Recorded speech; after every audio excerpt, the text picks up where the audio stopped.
ये दुनिया की सबसे खतरनाक जेलों में से एक थी, लेकिन एक दिन यहाँ ऐसा कैदी लाया जाता है जो जेल के अंदर बंद होने के बावजूद बाहर बैठे लोगों को मरवाना शुरू कर देता है। पुलिस वाले उसे रोकने की पूरी कोशिश करते हैं, लेकिन हर बार वो उनसे एक कदम आगे निकल जाता है। हालात इतने बिगड़ जाते हैं कि पुलिस को उसकी हर बात मानने पर मजबूर होना पड़ता है। उसे अच्छा खाना, आरामदायक गद्दा और हर तरह की सुविधा दी जाती है, क्योंकि अगर उसने उनकी बात नहीं मानी तो अगली लाश किसी और की नहीं बल्कि पुलिस वालों की होती। कहानी की शुरुआत क्लाइड शेल्टन नाम के एक आम आदमी से होती है, जो अपनी पत्नी और छोटी बेटी के साथ बेहद खुशहाल जिंदगी जी रहा होता है। लेकिन क्लाइड को जरा भी अंदाजा नहीं होता कि कुछ ही मिनटों में उसकी पूरी दुनिया उजड़ने वाली है। एक शाम क्लाइड अपने परिवार के साथ घर में समय बिता रहा होता है, तभी उसकी पत्नी उसे दरवाजा खोलने के लिए कहती है। क्लाइड बिना किसी शक दरवाजा खोलता है। दो हथियारबंद अपराधी जबरदस्ती घर के अंदर घुस आते हैं। वो क्लाइड को जमीन पर गिरा देते हैं और उसके हाथ बांध देते हैं। क्लाइड पूरी ताकत लगाकर खुद को छुड़ाने की कोशिश करता है, लेकिन दोनों अपराधी उसे काबू में कर लेते हैं। इसके बाद वो पूरे घर को लूटने लगते हैं, लेकिन असली डरावनी घटना अभी बाकी थी। क्लाइड को बांधकर उसके सामने ही एक अपराधी उसकी पत्नी पर हमला करता है और फिर बेरहमी से उसकी हत्या कर देता है। क्लाइड कुछ नहीं कर पाता, वह चीखता रहता है, लेकिन उसके हाथ बंधे होने की वजह से अपनी पत्नी को बचा नहीं पाता। इसके बाद उसकी छोटी बेटी भी उन अपराधियों का शिकार बन जाती है। कुछ ही मिनटों में क्लाइड की आंखों के सामने उसका पूरा परिवार खत्म हो जाता है। कुछ समय बाद पुलिस दोनों अपराधियों को गिरफ्तार कर लेती है। क्लाइड को उम्मीद होती है कि अब अदालत उसे इंसाफ जरूर दिलाएगी, लेकिन केस की जिम्मेदारी निक राइस नाम के एक बेहद कामयाब सरकारी वकील को दी जाती है। निक की पहचान एक ऐसे वकील की होती है जो हर हाल में केस जीतने के लिए जाना जाता है, लेकिन वह किसी भी ऐसे मामले में जोखिम नहीं लेना चाहता जिसमें हारने की संभावना हो। जांच के दौरान पुलिस को एक अहम झटका लगता है। केस में मौजूद डीएनए सबूत को भरोसे के लायक नहीं माना जाता। अब निक के सामने मुश्किल खड़ी हो जाती है, क्योंकि अगर वह मामला अदालत में ले जाता है तो दोनों अपराधियों के बरी होने का खतरा था। इसलिए निक एक समझौता करने का फैसला करता है। दोनों अपराधियों में से एक को गवाही देने के बदले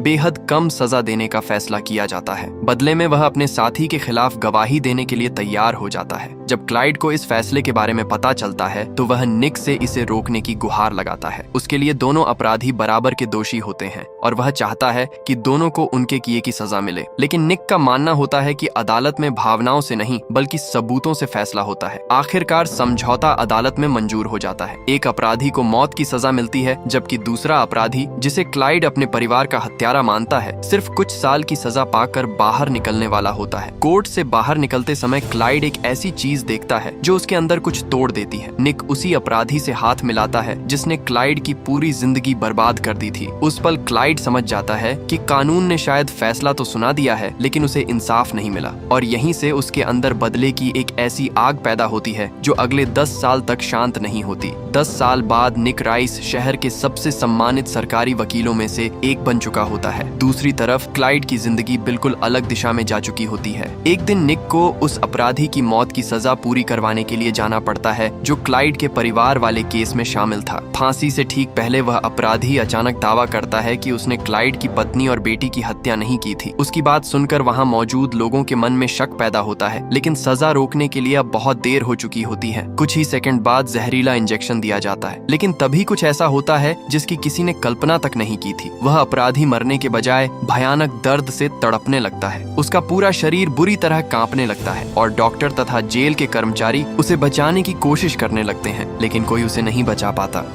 जांच शुरू होने पर पता चलता है कि इंजेक्शन देने वाली मशीन के साथ जानबूझकर छेड़छाड़ की गई थी, और वहां एक ऐसा संदेश भी मिलता है जिसका संबंध क्लाइड की पत्नी की हुई हत्या से था। इसी दौरान दूसरा अपराधी अपने घर पर आराम से बैठा होता है। तभी उसके पास एक अनजान व्यक्ति का फोन आता है। फोन करने वाला उसे चेतावनी देता है कि पुलिस उसके पीछे पहुंचने वाली है और अगर वह बचना चाहता है तो उसे तुरंत वहां से निकलना होगा। डरा हुआ अपराधी फोन पर दिए गए निर्देशों का पालन करना शुरू कर देता है। वह एक पुलिस की गाड़ी चुराता है और एक सुनसान इंडस्ट्रियल इलाके की तरफ निकल जाता है, लेकिन अपराधी को बिल्कुल अंदाजा नहीं होता कि वह किसी की मदद से भाग नहीं रहा, बल्कि खुद अपने हत्यारे के जाल में फंसता जा रहा है। जैसे ही पुलिस वाला अपनी बालों की वीक उतारता है तभी पता चलता है ये कोई और नहीं बल्कि क्लाइड शेल्टन ही है, जिसने 10 साल पहले अपने परिवार को खो दिया था। अपराधी क्लाइड को देखते ही घबरा जाता है और उस पर गोली चलाने की कोशिश करता है, लेकिन गोली चलती ही नहीं। असल में बंदूक के साथ पहले ही छेड़छाड़ की जा चुकी होती है। ट्रिगर दबाते ही बंदूक से गोली निकलने के बजाय एक छिपा हुआ डिवाइस एक्टिव हो जाता है, जो उसके शरीर में ऐसा पदार्थ पहुंचा देता है जिससे उसका शरीर धीरे धीरे लकवाग्रस्त होने लगता है। अब वह हिल भी नहीं सकता। लेकिन सबसे डरावनी बात यह होती है कि वह पूरी तरह होश में रहता है। 10 साल तक इंतजार करने के बाद आखिरकार क्लाइड अपने पहले शिकार को एक गुप्त गोदाम में ले आता है। वहाँ एक ऑपरेशन टेबल पहले से तैयार होती है और आसपास कई सर्जिकल उपकरण करीने से रखे होते हैं। क्लाइड बेहद शांत तरीके से उसके पास आता है और उसके शरीर में एक और दवा पहुंचाता है ताकि उसका दिल तुरंत बंद न हो। यानी क्लाइड उसे मरने नहीं देना चाहता। वह चाहता है कि उसका शिकार हर उस पल को महसूस करे जो उसने 10 साल पहले क्लाइड और उसके परिवार के साथ किया था। इसके बाद क्लाइड कैमरे चालू कर देता है ताकि जो कुछ होने वाला है उसका पूरा रिकॉर्ड मौजूद रहे। वहीं दूसरी तरफ वह अपराधी पूरी तरह बेबस पड़ा होता है। वह न तो भाग सकता है और न ही खुद को बचा सकता है। क्लाइड धीरे धीरे अपने बदले को अंजाम देना शुरू करता है। जिस तरह 10 साल पहले क्लाइड अपने परिवार को बचाने में असमर्थ था,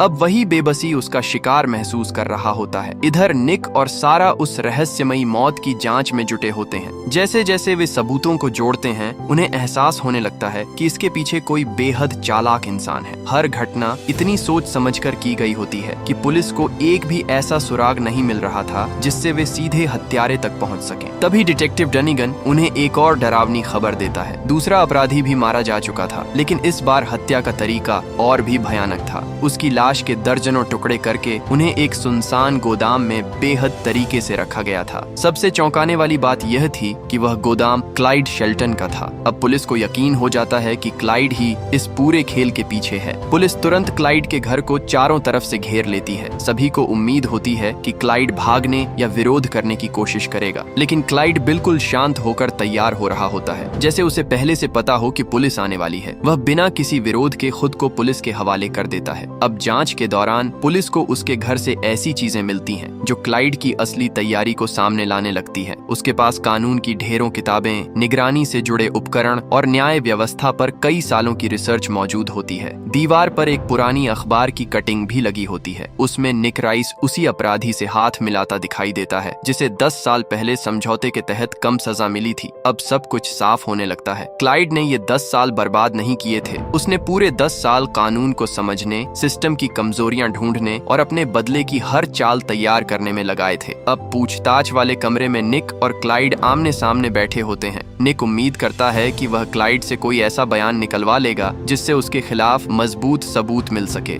लेकिन क्लाइड बिल्कुल शांत रहता है। वह मानता है कि उसने उन लोगों को मारने के बारे में हजारों बार सोचा है जिन्होंने उसका परिवार बर्बाद किया था, लेकिन वह एक बार भी साफ शब्दों में यह नहीं कहता कि उसने वास्तव में उन्हें मारा है। उसका हर जवाब इतना सोच समझ कर दिया जाता है कि निक चाहकर भी उसके खिलाफ कुछ इस्तेमाल नहीं कर पाता। आखिरकार निक वहाँ से जाने के लिए खड़ा होता है। तभी क्लाइड उसे 10 साल पहले अदालत में कहे गए उसी वाक्य की याद दिलाता है। इंसाफ इस बात पर नहीं होता कि लोग क्या जानते हैं, इंसाफ इस बात पर होता है कि वे अदालत में क्या साबित कर सकते हैं। क्लाइड के मुंह से वही बात सुनकर निक कुछ पल के लिए बिल्कुल शांत हो जाता है, लेकिन तभी क्लाइड उसके सामने एक अजीब सौदा रखता है। वह कहता है कि अगर निक उसे जेल में मिलने वाले सामान्य गद्दे की जगह एक आरामदायक बेड दिलवा दे तो वह हर हत्या का कबूल लेगा कि उसने ही उस अपराधी की हत्या करी है। निक को उसकी बात सुनकर हंसी आ जाती है। उसे लगता है कि क्लाइड सिर्फ उसके साथ खेल खेल रहा है, इसीलिए वह इस मांग को ठुकरा देता है। लेकिन जब निक अपने वरिष्ठ अधिकारियों को इस बातचीत के बारे में बताता है तो उसे उल्टा डांट पड़ती है, क्योंकि पुलिस के पास क्लाइड के खिलाफ लगभग कोई सीधा सबूत नहीं था। ऐसे में एक गद्दे के बदले अगर कबूलनामा मिल सकता है तो इसमें नुकसान ही क्या था। अगली सुबह क्लाइड की मांग पूरी कर दी जाती है। जेल के कर्मचारी एक महंगा और आरामदायक गद्दा लेकर उसकी सेल में पहुंचते हैं। बाकी कैदी हैरानी से क्लाइड को देखते रहते हैं। अगले दिन क्लाइड को जमानत की सुनवाई के लिए अदालत में लाया जाता है। है। कई हत्याओं का मुख्य संदिग्ध होने के बावजूद क्लाइड बेहद आत्मविश्वास के साथ जज के सामने खड़ा होता है। वह खुद को एक सामान्य और कानून का पालन करने वाला नागरिक बताता है जिसका कोई पुराना आपराधिक रिकॉर्ड भी नहीं है। निक तुरंत इसका विरोध करता है। वह अदालत को बताता है कि क्लाइड बेहद खतरनाक है और उसे किसी भी हालत में जेल से बाहर नहीं आने देना चाहिए। लेकिन तभी क्लाइड कानून की धाराएं और पुराने अदालती फैसले गिनाना शुरू कर देता है। उसकी हर बात कानून के नियमों पर आधारित होती है। जज भी धीरे धीरे उसकी दलीलों से प्रभावित होने लगती है और क्लाइड को जमानत देने की तरफ बात बढ़ती है। निक को यकीन ही नहीं होता कि जिस आदमी पर उसे हत्याओं का पूरा शक है वही अदालत में कानून की मदद से आजाद होने वाला है। निक गुस्से में कहता है कि अदालत में मौजूद हर इंसान जानता है कि हत्याओं के पीछे क्लाइड ही है, लेकिन क्लाइड सिर्फ मुस्कुरा देता है। हालांकि स्थिति की गंभीरता समझते हुए जज आखिरकार अपना फैसला बदल देती है और क्लाइड की जमानत खारिज कर देती है। अब वापस पूछताछ वाले कमरे में निक क्लाइड के सामने बैठता है और उससे वही कबूलनामा मांगता है जिसका उसने वादा किया था। इस बार क्लाइड बिल्कुल आसानी से मान जाता है। वह साफ साफ कबूल करता है कि उसने उन दोनों अपराधियों को मार डाला था जिन्होंने 10 साल पहले उसके परिवार को बर्बाद किया था। निक को लगता है कि आखिरकार उसे वह सबूत मिल गया जिसकी उसे तलाश थी, लेकिन तभी क्लाइड कहता है कि उसके पास एक और कबूलनामा है और इस बार वह इसके बदले कुछ चाहता है। क्लाइड की मांग सुनकर निक फिर हैरान रह जाता है। वह एक शानदार डिनर चाहता है, एकदम सही तरीके से पकाया हुआ स्टेक, साथ में मैश किए हुए आलू, सब्जियां और एक महंगी शराब की बोतल। और सबसे अजीब बात, वह चाहता है कि यह खाना ठीक दोपहर 1 बजे से पहले उसके पास पहुंच जाए। निक इस मांग को सुनकर तुरंत मना कर देता है। उसे लगता है कि क्लाइड फिर से कोई खेल खेल रहा है। अब तक निक को लग रहा था कि क्लाइड की हर मांग सिर्फ उसे परेशान करने के लिए है, लेकिन तभी जांच में एक ऐसा खुलासा होता है। पुलिस को पता चलता है कि बिल रेनॉल्ड्स नाम का वह वकील जिसने 10 साल पहले डार्बी का केस लड़ा था, अचानक गायब हो चुका है। अब क्लाइड की डिनर वाली अजीब मांग का असली मतलब सामने आने लगता है। क्लाइड निक से कहता है कि अगर उसका खाना ठीक समय पर पहुंचा तो वह बिल की लोकेशन बता देगा और अगर पुलिस समय रहते वहां पहुंच गई तो शायद बिल की जान बच सकती है। निक के पास अब क्लाइड की बात मानने के अलावा कोई दूसरा रास्ता नहीं होता। अगले दिन पुलिस क्लाइड की बताई हुई चीजें जेल में पहुंचाने की पूरी कोशिश करती है, लेकिन जेल के अंदर हुई कुछ देरी की वजह से खाना तय समय पर नहीं पहुंच पाता। जब आखिरकार खाना क्लाइड के सामने आता है तब तक कुछ मिनट बीत चुके होते हैं। क्लाइड घड़ी की तरफ देखता है, फिर भी वह बिल की लोकेशन बता देता है। पुलिस तुरंत हेलीकॉप्टर और बचाव दल को एक सुनसान जगह की तरफ भेजती है। वहां जमीन और कंक्रीट की कई परतों को हटाने के बाद उन्हें एक छोटा सा कमरा मिलता है। उसके अंदर बिल बुरी तरह फंसा हुआ होता है और उसके पास सांस लेने के लिए बहुत कम ऑक्सीजन बची होती है, लेकिन पुलिस वहां कुछ मिनट देर से पहुंचती है। बचाव दल के पहुंचने से पहले ही बिल दम तोड़ देता है। निक एक और लाश को बाहर निकलते हुए देखता रहता है और दूसरी तरफ जेल के अंदर क्लाइड आराम से अपना महंगा खाना खा रहा होता है। उसका सेलमेट महंगा स्टेक देखकर उससे थोड़ा खाना मांगता है। क्लाइड बिना किसी परेशानी के उसे स्टेक का एक टुकड़ा दे देता है, लेकिन अगले ही पल उसके हाथ में मौजूद हड्डी एक हथियार बन जाती है और अचानक उसे सेलमेट की गर्दन में घोंप देता है और उसकी मौत हो जाती है। गार्ड तुरंत सेल के अंदर पहुंचते हैं। उनके सामने एक और कैदी की लाश पड़ी होती है, जबकि क्लाइड उसके पास बिल्कुल शांत लेटा होता है। उसके चेहरे पर जरा भी डर या पछतावा नहीं होता। अब जेल प्रशासन फैसला करता है कि क्लाइड को पूरी तरह अलग कर देना ही सबसे सुरक्षित रास्ता है। उसे अधिकतम सुरक्षा वाली एकांत सेल में भेज दिया जाता है, जहां उसके पास किसी दूसरे कैदी तक पहुंचने का कोई मौका नहीं होगा। लेकिन क्लाइड इस फैसले का बिल्कुल विरोध नहीं करता। बाद में उसी रात निक एक बार फिर क्लाइड से मिलने पहुंचता है। इस बार निक उससे सीधा सवाल करता है कि आखिर वह उन लोगों को क्यों मार रहा है जिनका उसके परिवार की हत्या से कोई सीधा संबंध भी नहीं था। क्लाइड शांत आवाज में समझाता है कि उसका मकसद सिर्फ बदला लेना नहीं है। उसके हिसाब से जिन लोगों ने उस समय टूटे हुए न्याय सिस्टम का फायदा उठाया और उसके परिवार को इंसाफ नहीं दिलाया, वे भी उतने ही दोषी हैं। क्लाइड की नजर में असली अपराधी सिर्फ वो 2 लोग नहीं थे जिन्होंने उसके परिवार पर हमला किया था, बल्कि वह पूरा सिस्टम था जिसने उन अपराधियों को बचने का रास्ता दिया। निक आखिरी बार क्लाइड के अंदर बचे इंसान को जगाने की कोशिश करता है। वह अपनी जेब से क्लाइड की बेटी का पुराना ब्रेसलेट निकालता है और उससे पूछता है कि अगर उसकी पत्नी और बेटी आज जिंदा होती तो क्या उन्हें अपने पिता पर गर्व होता। क्लाइड कुछ पल के लिए उस ब्रेसलेट को देखता है, लेकिन उसके चेहरे पर कोई बदलाव नहीं आता। वह निक को याद दिलाता है कि उसका परिवार हमेशा के लिए जा चुका है और अब चाहे कुछ भी हो जाए उन्हें वापस नहीं लाया जा सकता। इसके बाद निक और डिस्ट्रिक्ट अटॉर्नी जोनस चुपके से एक सरकारी खुफिया अधिकारी से मिलने पहुंचते हैं। उनका मकसद क्लाइड के पुराने जीवन के बारे में जानकारी हासिल करना होता है, लेकिन वहां उन्हें जो पता चलता है उससे दोनों के होश उड़ जाते हैं। क्लाइड कोई साधारण इंजीनियर नहीं था। कई सालों तक वह सरकार के बेहद गुप्त अभियानों का हिस्सा रह चुका था। उसका काम ऐसे खतरनाक लोगों को खत्म करने के तरीके तैयार करना था जिन्हें सीधे पकड़ना लगभग नामुमकिन होता था। क्लाइड की सबसे बड़ी खासियत थी कि वह किसी इंसान को इस तरह खत्म कर सकता था कि उसका खुद अपराध की जगह से कोई सीधा संबंध ही साबित न हो। यानी जिस आदमी को निक एक सामान्य हत्यारा समझ रहा था, वह असल में हत्या को एक विज्ञान की तरह समझने वाला इंसान था। सरकारी अधिकारी निक को चेतावनी देता है कि अगर क्लाइड ने किसी को मारने का फैसला कर लिया है तो उसे रोकना बेहद मुश्किल होगा। अब निक को समझ आ जाता है कि वह जिस आदमी से लड़ रहा है वह किसी सामान्य अपराधी से कहीं ज्यादा खतरनाक है। निक तुरंत जज के पास जाकर क्लाइड की जेल सुविधाएं पूरी तरह खत्म करने और उससे मिलने आने वाले हर व्यक्ति पर रोक लगाने की अनुमति मांगता है। जज मजबूरी में आदेश पर हस्ताक्षर कर देती है, लेकिन आदेश जारी होने के कुछ ही सेकंड बाद उसके फोन की घंटी बजती है। वह फोन उठाती है और अगले ही पल फोन में जोरदार धमाका होता है। जज की मौके पर ही मौत हो जाती है। निक कुछ सेकंड के लिए सदमे में जम जाता है। निक तुरंत जेल वापस जाता है और क्लाइड का सामना करता है। वह उससे पूछता है कि आखिर एक मजबूत कंक्रीट की सेल में बंद होने के बावजूद वह लोगों की हत्या कैसे कर रहा है, लेकिन क्लाइड हमेशा की तरह शांत रहता है। वह निक को समझाता है कि यह खेल कभी सिर्फ बदले के लिए था ही नहीं। फिर क्लाइड निक के सामने एक सीधा सौदा रखता है। वह कहता है कि अगर सुबह 6 बजे तक उसे जेल से बाहर नहीं निकाला गया और उसके खिलाफ लगाए गए सभी आरोप खत्म नहीं किए गए तो वह और लोगों को मारना शुरू कर देगा। निक साफ मना कर देता है। वह क्लाइड के साथ किसी भी तरह का समझौता करने के बजाय अपनी पूरी टीम को आदेश देता है कि जेल के बाहर मौजूद उन लोगों को ढूंढा जाए जो शायद क्लाइड की मदद कर रहे हैं। इसी दौरान सारा क्लाइड के पुराने पैसों और बैंक रिकॉर्ड की जांच करती रहती है। फाइलों को देखते देखते उसे भी शक होने लगता है कि शायद 10 साल पहले लिया गया उनका फैसला सही नहीं था। शायद उन्होंने कानून का पालन तो किया था,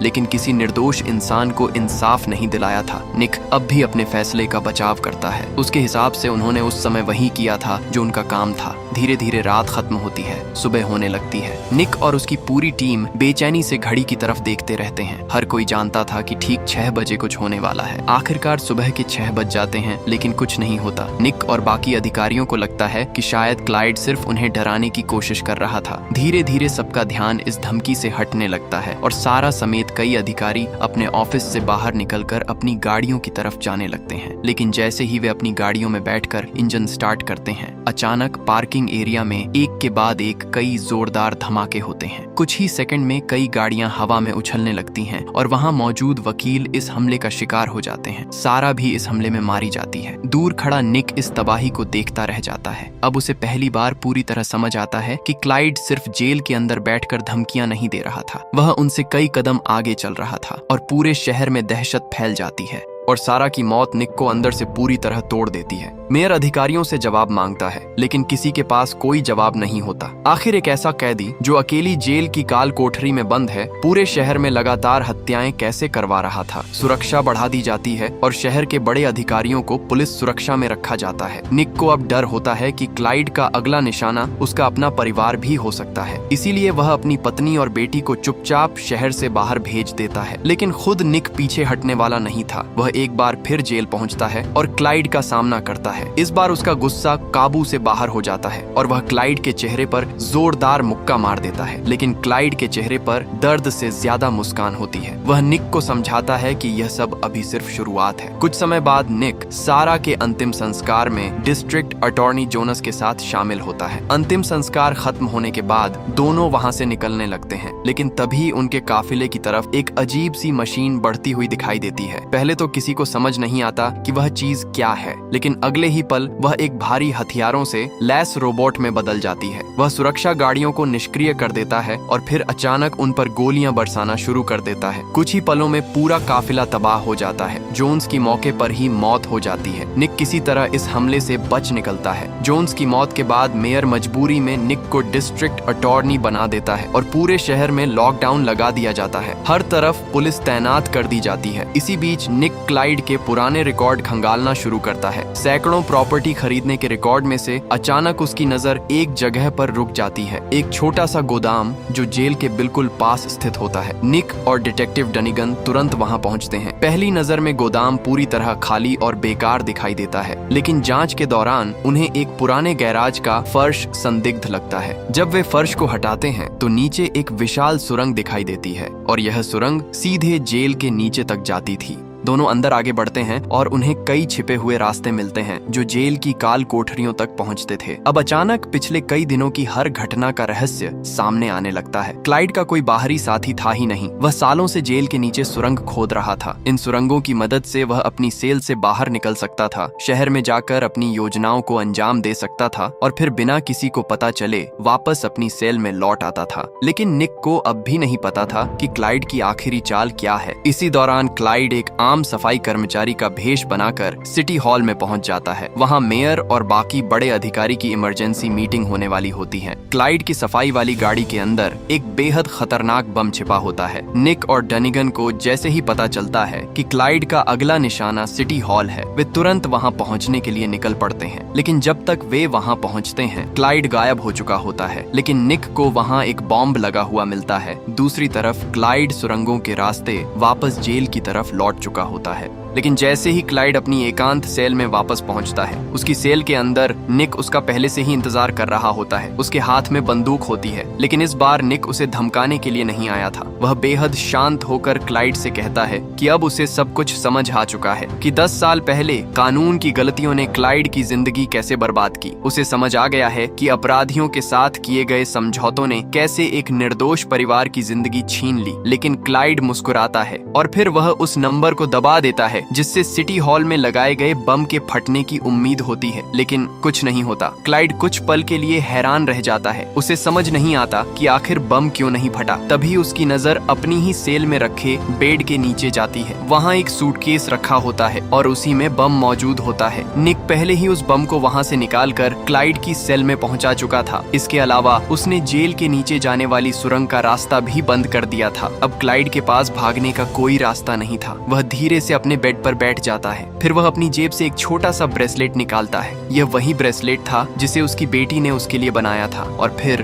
बम में जोरदार धमाका होता है। पूरी सेल आग की लपटों में घिर जाती है। क्लाइड शेल्टन की मौत हो जाती है, उस आदमी की जिसने 10 साल तक अपने परिवार की मौत का बदला लेने के लिए पूरे सिस्टम को हिला दिया था। और इसी के साथ ये कहानी यही खत्म होती है। आपको ये फिल्म कैसी लगी कमेंट करके जरूर बताना, और वीडियो अच्छी लगी हो तो लाइक एंड चैनल को सब्सक्राइब करना मत भूलना।